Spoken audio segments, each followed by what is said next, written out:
Class 10th exercise 3.6 question 1. Solve the following pairs of equations by reducing them to pair of linear equations. So इस question में हमें करना क्या है, हमें कुछ इक्वेशंस दे रखी है, हमें उनको सॉल्व करना है. वो भी किस तरह से, सबसे पहले तो उनको हमें लीनियर इक्वेशन में कन्वर्ट करना है एंड देन उन्हें सॉल्व करना. सो हमारा क्वेश्चन 1 दे रखा है 1/2x + 1/3y equals to 2 and equation दे रखी है 1/3x + 1/2y = 13/6. तो अब हम एक सबसे पहले करेंगे क्या, देखिए अब ये जो क्वेश्चन 1 दे रखा है इसमें ये जो 1/x लिखा है एंड नीचे वाली इक्वेशन में भी 1/x ही लिखा है, तो हम इसको कॉमन ले लेते हैं और इसको नेम दे देते हैं u. ठीक है, और आप देखिए 1/y भी कॉमन है ना दूसरे साइड में, तो 1/y कॉमन है तो हम उसकी जगह पे भी क्या ले लेते हैं, v ले लेते हैं. ठीक है, तो अब क्या करेंगे, इस इक्वेशन को सॉल्व करेंगे. तो पहले तो यहाँ लिख लेते हैं 1/x की जगह हम u लगा देंगे एंड 1/y की जगह हम v लगा देंगे. सो यहाँ पे 1/x की जगह अगर हम u लगाएंगे तो क्या बन जाएगा, u/2 बन जाएगा. तो मैं यहाँ लिख के बता देती हूँ आपको, ठीक है, तो आप समझ जाएंगे किस तरह से लिखना है. तो यहाँ पे मैंने लिखा है u/2. ठीक है, अब यहाँ पे हम क्या लिखने वाले हैं, 1/y की जगह पे हम v/3 लिख देंगे. ठीक है, उसको रिप्लेस करके = 2 एज इट इज़ रहेगा. ये हमारी क्या बन गई, इक्वेशन 1 बन गई. अब हम इक्वेशन 2 बनाएंगे. किस तरह से बनाएंगे, 1/x की जगह पे यहाँ पे हम लिख देंगे u/3 प्लस में क्या लिख देंगे हम, 1/y की जगह हम लिखेंगे v/2. ठीक है, हमने कुछ नहीं किया है, बस 1/x को हमने u से बदल दिया है एंड 1/y को हमने v से बदल दिया है. ठीक है, और यहाँ पे हमारी ये बन गई इक्वेशन 2. अब क्या करेंगे, एलसीएम्स निकाल के इसको सॉल्व करेंगे. तो मैं आपको बता देती हूँ कैसे करने वाले हैं हम. ठीक है, 1 मिनट. तो 2 और 3 का एलसीएम कितना होता है, 6 होता है, तो मैंने यहाँ 6 लिख दिया. तो अब 2 में कितना मल्टीप्लाई करेंगे तो 6 आएगा, 3 का मल्टीप्लाई करेंगे. ठीक है, तो हम डिनोमिनेटर में 3 का मल्टीप्लाई कर देते हैं. 3 में कितना मल्टीप्लाई करेंगे तो 6 आएगा, तो हम 2 का मल्टीप्लाई करेंगे. तो यहाँ पे हम न्यूमिनेटर में भी 2 का ही मल्टीप्लाई कर देते हैं. आई होप आपको एलसीएम निकालना तो आता ही होगा. ठीक है, यहाँ इक्वल में 2 लिख देते हैं. अब ये जो 6 हमें डिवाइड में दिया है, हम इसको यहाँ पे मल्टीप्लाई में ले जाएंगे. ठीक है, तो मैं इसको रब कर देती हूँ एंड देन हम 6 का मल्टीप्लाई 2 से करेंगे. ठीक है, सो यहाँ पे मैं लिखती हूँ 3u + 2v = 6. 2 कितना होता है, 12. ठीक है, ये क्या बन गई, हमारी इक्वेशन नंबर 3 बन गई. ठीक है, अब हम दूसरी वाली इक्वेशन को और सॉल्व करते हैं. ठीक है, तो दूसरी वाली इक्वेशन का एलसीएम क्या आएगा वो हम देख लेते हैं. यहाँ पे 3 और 2 का एलसीएम भी 6 ही आता है, तो यहाँ लिख देते हैं 6.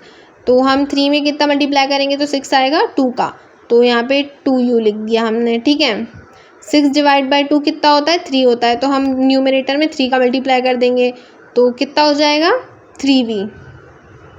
ठीक है, = में क्या जाएगा हमारा 13/6. तो यहाँ लिख देती हूँ मैं 13/6. अब आप देखिए ये जो 6 डिवाइड में लिखा है, अगर ये 13/6 के मल्टीप्लाई में जाएगा तो 6 और 6 कैंसिल हो जाएंगे. दैट मीन्स हमारा क्या बचेगा, 13. तो पहले मैं यहाँ लिखती हूँ, आपको समझ आएगा किस तरह से लिखना है. 2u को तो हम एज इट इज़ लिख देते हैं, 3v को भी एज इट इज़ लिख देते हैं, = 13 लगा देते हैं. 6 से 6 कैंसिल हो चुका था इसलिए हमने 6 यहाँ नहीं लिखा. तो ये क्या बन गई हमारी इक्वेशन नंबर 4. ये बन गई हमारी इक्वेशन 4. अब हम ये equation number 3 and equation number 4 को सॉल्व करते हैं. किसी भी मेथड से कर सकते हैं, substitution method, elimination method, cross multiplication method. मैं यहाँ पे एलिमिनेशन मेथड का इस्तेमाल करूँगी एंड u को एलिमिनेट करूँगी. ठीक है, तो मैंने पहले तो पूरी की पूरी इक्वेशन एज इट इज़ लिख दी है. अब मैं इस पूरी इक्वेशन का किससे मल्टीप्लाई करने वाली हूँ, दूसरी इक्वेशन में u के कॉफिशिएंट से. तो u का कॉफिशिएंट दूसरी इक्वेशन में 2 दे रखा है हमें. ठीक है, इसी के नीचे मैं इक्वेशन नंबर 4 लिख देती हूँ पूरी एज इट इज़ = 13. ठीक है, अब मैं इसका मल्टीप्लाई किससे करूँगी, इसके बगल वाली इक्वेशन में जो u का कॉफिशिएंट है उससे करूँगी. तो वो क्या है, 3. ठीक है, अब मैं इनको सॉल्व कर देती हूँ, इनको मल्टीप्लाई कर देती हूँ. सो 2 3 कितना होता है, 6 हो जाता है, और u का u लिख देती हूँ, तो यहाँ 6u हो जाएगा. 2 का मल्टीप्लाई 2 में करेंगे 4 हो जाएगा, और v एज इट इज़ रहेगा हमारा 4v = 2. 12 कितना हो जाता है, 24 हो जाता है. ठीक है, अब मैं 13 से मल्टीप्लाई कर सबसे पहले तो मैं 3 का मल्टीप्लाई 2u में करूँगी, तो 3 2 जा 6 हो जाता है, तो 6u तो एज इट इज़ लिख देती हूँ, 6u में हाँ लिखना है, ठीक है। अब 3 का मल्टीप्लाई मैं 3 में करूँगी तो क्या आ जाएगा हमारा 9v आ जाएगा। अब 3 × 13 कितना हो जाएगा 39 हो जाएगा। अब मैं इनको सब्ट्रैक्ट कर देती हूँ आपस में। सब्ट्रैक्ट करने से पहले मैं यहाँ पे साइन चेंज करूँगी, इनके जो भी हमारे पॉजिटिव नंबर्स है वो नेगेटिव बन जाएंगे, नेगेटिव नंबर्स पॉजिटिव बन जाएंगे, 39 हमारा नेगेटिव बन जाएगा, ठीक है। तो 6u से 6u तो आपस में ही कैंसिल हो रहा है ना, तो यहाँ पे मैं 4v वाला सॉल्व करती हूँ, तो 4v माइनस 9v कितना हो जाएगा -5v इक्वल टू में लिखेंगे हम 24 माइनस 39 कितना हो जाएगा, इसको सॉल्व करने पे आ जाएगा हमारा -15 आ जाएगा, ठीक है, -15। ओके, v को हम यही रहने देंगे -15 अपॉन में -5 हो जाएगा, कैंसिल आउट करेंगे इनको आपस में तो कितना हो जाएगा 3 हो जाएगा, माइनस से माइनस तो कैंसिल हो ही गए, ठीक है। तो v की वैल्यू हमें क्या मिल गई है 3 मिल गई है। अभी तक हमारा क्वेश्चन सॉल्व नहीं हुआ है, अब हमें किसकी वैल्यू फाइंड करनी है, u की वैल्यू फाइंड करनी है। यहाँ लिखेंगे putting value of v equal to 3 in कि ये जो हमारे पास चारों इक्वेशंस हैं, हम चारों में से किसी में भी u और v की वैल्यू लगा देंगे और u की वैल्यू फाइंड कर सकते हैं उससे, ठीक है। तो मैं यहाँ इक्वेशन 1 में रखने वाली हूँ v की वैल्यू, वैसे इक्वेशन 3 या 4 में रखूँगी तो ज़्यादा आसान पड़ेगा, इसलिए मैं इक्वेशन 3 में रख रही हूँ v की वैल्यू, ठीक है। तो यहाँ पे मैंने 3u एज इट इज़ लिख दिया है, 2 मल्टीप्लाई बाय 3 कितना हो जाता है 6 हो जाता है, तो यहाँ लिख देते हैं 6 डायरेक्टली इक्वल टू 12 लिख देते हैं, ठीक है। अब यहाँ पे देखिए आप 3u तो मेरा यही रहेगा, अगर 12 वहाँ माइनस में चला गया तो 12 माइनस 6 हो कितना हो जाता है 6 हो जाता है, 6 मैंने लिख दिया, ठीक है। अब ये जो 3 मल्टीप्लाई में है इसको मैं वहाँ पे ले जाके डिवाइड में रख देती हूँ। अब 3 को अगर 6 से डिवाइड करेंगे तो क्या आ जाएगा 2 आ जाएगा, तो हमारी u की वैल्यू कितनी निकल आई 2 निकल आई, ठीक है। u की वैल्यू तो हमारी 2 आ गई। अब हमने क्या लाइट किया था कि 1/x को हमने u लाइट कर लिया था एंड 1/y को हमने v लाइट किया था, है ना। पहले यहाँ लिखते हैं u इक्वल टू 1/x, तो u की वैल्यू 2 आई थी तो हम लिख देंगे 2 इक्वल टू 1/x। अब हमारी नेक्स्ट स्टेप क्या होगी, ये जो 2 हमें यहाँ पे लिख रखा है इसको हम 1 के अपॉन में ले जाएंगे एंड x को हम 2 की जगह पे रख देंगे। कैसे करेंगे मैं आपको दिखा देती हूँ, अब कंफ्यूज मत होइएगा, ठीक है। तो ये हो गया। अब यहाँ पे हम x लिख देंगे सबसे पहले, तो x की वैल्यू क्या आ जाएगी 1/2, ठीक है। हमने क्या किया है 2 को 1 के अपॉन में ले आए हैं एंड x को उधर ले गए हैं मल्टीप्लाई में, ठीक है। सो मैंने यहाँ साइड में लिख दिया x की वैल्यू 1/2 आ चुकी है। अब हम v की जो y की वैल्यू है वो फाइंड करेंगे, तो मैंने लिख दिया है, हमने v की वैल्यू को लेट किया था 1/y, ठीक है। सो क्या हो जाएगा 3 इक्वल टू 1/y हो जाएगा, ठीक है। अब क्या करेंगे y को हम 3 की जगह पे रख देंगे एंड 3 को y की जगह पे रख देंगे, तो हमारी y की क्या वैल्यू आ जाएगी 1/3, ओके। सो इसी तरह से हमने ये जो फर्स्ट क्वेश्चन था इसमें दोनों वैल्यूज़ फाइंड कर ली है। Now let's move to part number 2।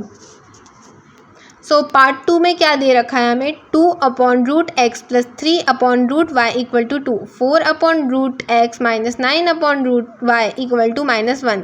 Solution start करेंगे हम 1/√x को हम कॉमन ले लेंगे u के रूप में, ठीक है। हमने u मान लिया है 1/√x को एंड 1/√y को हमने v मान लिया है, ठीक है। तो अब हम यहाँ इक्वेशंस लिख देते हैं उनको रिप्लेस करके, तो हमारी इक्वेशंस कुछ इस तरह से बनेंगी। हम 1/√x की जगह u लिख रहे हैं यहाँ पे एंड 3 के साथ हमने 1/√y को रिप्लेस करके v लिख दिया है और 2 को तो एज इट इज़ लिख दिया है। इसी तरह से हम दूसरी इक्वेशन भी जल्दी से बना लेते हैं, ठीक है। हमने बहुत नॉर्मली क्या किया है 1/√x को रिप्लेस किया है u से एंड 1/√y को v से रिप्लेस किया है, ठीक है। जो भी कॉमन होता है ना हम उसे रिप्लेस कर देते हैं, इसमें सोचने वाली कोई बात नहीं है, कॉमन देखना है हमें तो कौन सा वेरिएबल कॉमन है और फिर बस उसको रिप्लेस करना है। आप भी अपने हिसाब से भी कर सकते हैं, ठीक है। सो मैंने यहाँ 2 इक्वेशंस बनाई। अब मैं क्या करूँगी इन दोनों इक्वेशंस को सॉल्व करूँगी, ठीक है। किस मेथड से करूँगी ये डिपेंड करता है कि मैं कौन सा मेथड सबसे अच्छे से कर सकती हूँ। तो मैं यहाँ पे एलिमिनेशन मेथड का यूज़ कर रही हूँ। आप चाहें तो सब्स्टिट्यूशन मेथड का भी यूज़ कर सकते हैं। ओके, तो यहाँ एलिमिनेशन मेथड में हमें करना क्या होता है, दोनों इक्वेशंस को ऊपर नीचे लिखना होता है। ठीक है, तो मैंने ऊपर नीचे दोनों इक्वेशंस को लिख दिया है। अब दोनों इक्वेशंस को मल्टीप्लाई करूँगी जिसको मेरे को एलिमिनेट करना है उसके कॉफिशिएंट से। सो मैं यहाँ u को एलिमिनेट करने वाली हूँ। तो u का दूसरा कॉफिशिएंट है 4, पहला कॉफिशिएंट है 2। तो मैंने दोनों को क्रॉस मल्टीप्लाई कर दिया है। ठीक है, यहाँ पे मैं लिख देती हूँ। इनको मल्टीप्लाई करने पे क्या आंसर्स आएंगे वो लिखूँगी यहाँ पे मैं। ठीक है, 4 2 जा कितना होता है, 8 होता है। ठीक है, तो 8u लिख देती हूँ यहाँ पे। ठीक है, 4 3 जा कितना हो जाता है, 12 हो जाता है। तो यहाँ पे प्लस में 12v। 4 2 जा कितना होता है हमारा, 80 होता है। तो इक्वल टू में 80 रहेगा हमारा। ठीक है, अब दूसरी इक्वेशन सॉल्व करूँगी। सो 2 मल्टीप्लाई बाय 4u कितना हो जाएगा, 8u हो जाएगा। 2 मल्टीप्लाई बाय -9v हो जाएगा हमारा -18v। ठीक है, इक्वल टू में क्या चला जाएगा हमारा, -1 इंटू 2 कितना हो जाता है, -2। ठीक है, अब मैं इन दोनों इक्वेशंस को सब्ट्रैक्ट करूँगी। सब्ट्रैक्ट करने से पहले मैं क्या करने वाली हूँ, साइन चेंज करने वाली हूँ। ठीक है, तो जितने भी पॉजिटिव नंबर्स हैं वो नेगेटिव बन जाएंगे एंड नेगेटिव नंबर्स पॉजिटिव बन जाएंगे। ओके, सो अब अगर मैं 8u में से 8u को माइनस करूँगी तो कुछ नहीं बचेगा। 12v प्लस 18v करूँगी तो 30v आ जाएगा। ठीक है, इक्वल टू में 8 + 2 कितना हो जाता है हमारे, 10 हो जाता है। ठीक है, तो v की वैल्यू क्या आ जाएगी हमारी, 10/30। दैट मीन्स v की वैल्यू हमारी 0 में से 0 कैंसिल करेंगे तो 1/3 आ जाएगी v की वैल्यू। इसको पहले मैं बॉक्स के अंदर लिख लेती हूँ। ओके, तो हम क्या करेंगे, ये जो v की वैल्यू आई है इसको पुट कर देंगे किसी भी एक इक्वेशन में, इक्वेशन 1 या इक्वेशन 2, एंड देन हम u की वैल्यू फाइंड कर लेंगे। ठीक है, सो मैं यहाँ v की वैल्यू किस इक्वेशन में रख रही हूँ, इक्वेशन नंबर 1 में रख रही हूँ। ठीक है, आप चाहे तो इक्वेशन 2 में भी रख सकते हैं। अब तो हम बहुत आसानी से इस क्वेश्चन को सॉल्व कर लेंगे। ठीक है, हमने 2u एज इट इज़ लिख दिया है। 3 का मल्टीप्लाई अगर हम 1/3 में करेंगे तो 3 से 3 कैंसिल हो जाएगा, 1 बचेगा हमारे पास।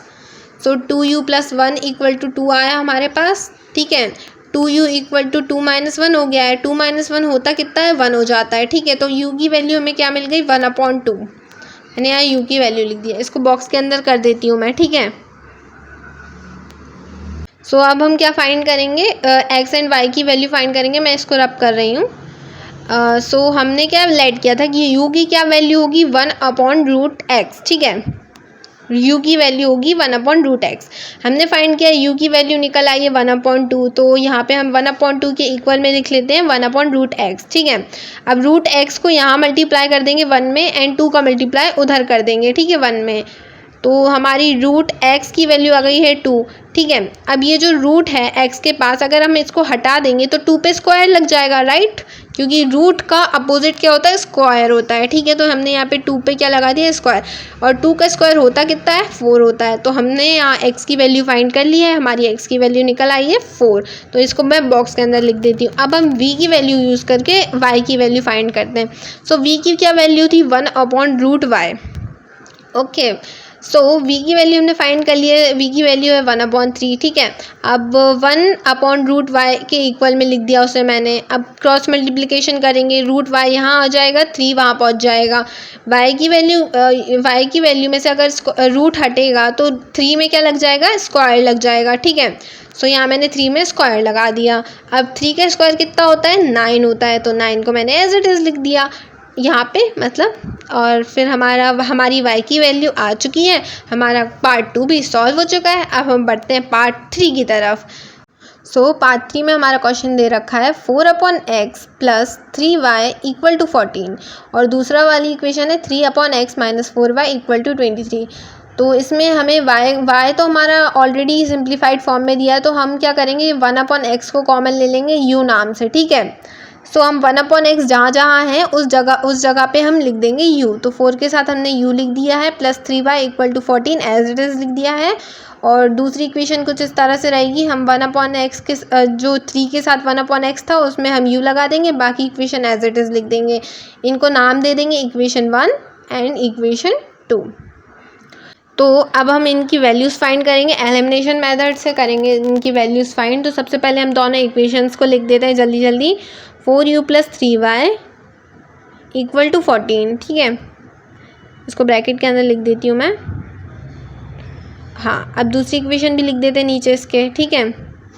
तो पहले मैं मल्टीप्लाई में क्या कर देती हूँ, हम यू को एलिमिनेट करने वाले तो उसका कोफिशिएंट से मल्टीप्लाई करूँगी मैं, जो कि 3 है, ठीक है। तो मैंने फर्स्ट इक्वेशन तो उससे मल्टीप्लाई कर दी और दूसरी इक्वेशन पहले मैं यहाँ लिख लेती हूँ, फिर मैं उसको किससे मल्टीप्लाई करूँगी, इसके ऊपर जो इक्वेशन लिखी है उसके कोफिशिएंट से। जो इक्वेशन लिखी है उसमें जो u का कोफिशिएंट दिया है उससे मल्टीप्लाई करूँगी। तो u का कोफिशिएंट क्या दे रखा है, 4 दे रखा है, मैंने उससे मल्टीप्लाई कर दिया। अब मैं इनको मल्टीप्लाई करने के बाद उनका सॉल्यूशन लिखूँगी, देन उनको आपस में सब्ट्रैक्ट करूँगी। तो सबसे पहले तो मैं इनको मल्टीप्लाई कर लेती हूँ, जो भी इनका प्रोडक्ट आएगा फिर मैं आपको बताती हूँ। तो 3 4 जो कितना होता है, 12 होता है, ठीक है। 3 3 जो 9 होता है, तो 9y लिख देते हैं यहाँ पे, ठीक है, 9y। और 3 × 14 कितना हो जाता है हमारा, 42 हो जाता है, आई थिंक, या 42 ही होता है। 3 × 14, तो यहाँ हम लिख देते हैं 42, ठीक है। अब हम यहाँ पे 4 का मल्टीप्लाई करते हैं इस पूरी इक्वेशन में। तो 4 का मल्टीप्लाई 3 में करेंगे तो क्या आ जाएगा, 12u आ जाएगा। तो हम यहाँ 12u लिख दिया हमने यहाँ, ठीक है। अब 4 का मल्टीप्लाई हम -4 में करेंगे तो क्या आ जाएगा, -16। y तो एज इट इज़ लिख देंगे। एंड 23 का मल्टीप्लाई अब हम 4 में करेंगे, सो आई थिंक आ जाएगा 92 आ जाएगा, या ठीक है। तो यहाँ हमने 92 लिख दिया। अब इसको सब्ट्रैक्ट करेंगे। सब्ट्रैक्ट करने से पहले हमारी क्या स्टेप होती है, आपको तो पता ही है, हम साइन चेंज करते तो जो भी पॉजिटिव नंबर्स हैं उनको हम नेगेटिव बना देते हैं। वैसे मैं आपको रेकमेंड करूँगी कि आप तीनों मेथड्स याद रखें, बट मेथड को बहुत स्ट्रॉन्ग कर लें अपना, ताकि आपको क्या होगा, आप उसी मेथड से सारे क्वेश्चन सॉल्व कर सकते हैं। जैसे कि मैं यहाँ एलिमिनेशन मेथड से कर रही हूँ, ठीक है। तो यहाँ पे 12u तो हमारा एलिमिनेट ही हो चुका है। 9y - 16y को सॉल्व करेंगे तो 25y आ जाएगा, और इक्वल टू में -50 आ जाएगा। y की वैल्यू आ जाएगी -50/25। इनको कैंसिल आउट करने पे क्या आ जाएगा हमारा आंसर, -2। y की वैल्यू हमारी -2 आई है। सो अब हम क्या करेंगे, इस y की वैल्यू को यूज़ करके हम u की वैल्यू फाइंड करेंगे। कैसे करेंगे मैं आपको दिखा देती हूँ। यहाँ लिखते हैं हम, पुटिंग y = -2। तो अगर हम किसी भी इक्वेशन में रख सकते हैं, इक्वेशन 1 या इक्वेशन 2, हम दोनों में से किसी भी इक्वेशन में y की वैल्यू रख के u की वैल्यू फाइंड करने वाले हैं। तो मैं यहाँ इक्वेशन 1 का यूज़ करूँगी, ठीक है। तो 4u एज प्लस में 3 का मल्टीप्लाई अगर हम -2 में करेंगे तो -6 आ जाएगा, इक्वल टू 14 हम एज इट इज़ लिख रहे हैं यहाँ पे, ओके। तो 4u की वैल्यू क्या आ जाएगी, 14 + 6 कितना होता है, 20 होता है। तो मैं यहाँ लिख देती हूँ 14 + 6, इसकी जगह पे मैं क्या कर दूँगी, 20 कर दूँगी, ठीक है। सो u की वैल्यू क्या आ जाएगी, 20/4। 20/4 को सॉल्व करेंगे तो u की वैल्यू 5 आ चुकी है, ठीक है। मैं इसको बॉक्स के अंदर लिख देती हूँ। सो इसी तरह हमने u की वैल्यू फाइंड कर ली। अब हम क्या करेंगे, u की वैल्यू हमने सब्स्टिट्यूट कर रखी थी कि वो 1/x होगी, ठीक है। तो यहाँ हम लिखते हैं 5 = 1/x। सो x की वैल्यू क्या आ गई हमारी, 1/5। इसको मैं बॉक्स के अंदर लिख देती हूँ। सो अब हमारा थर्ड पार्ट सॉल्व हो चुका है। आगे के पार्ट्स आपको आगे की वीडियोज़ में मिल जाएंगे, आप डिस्क्रिप्शन बॉक्स में देख सकते हैं।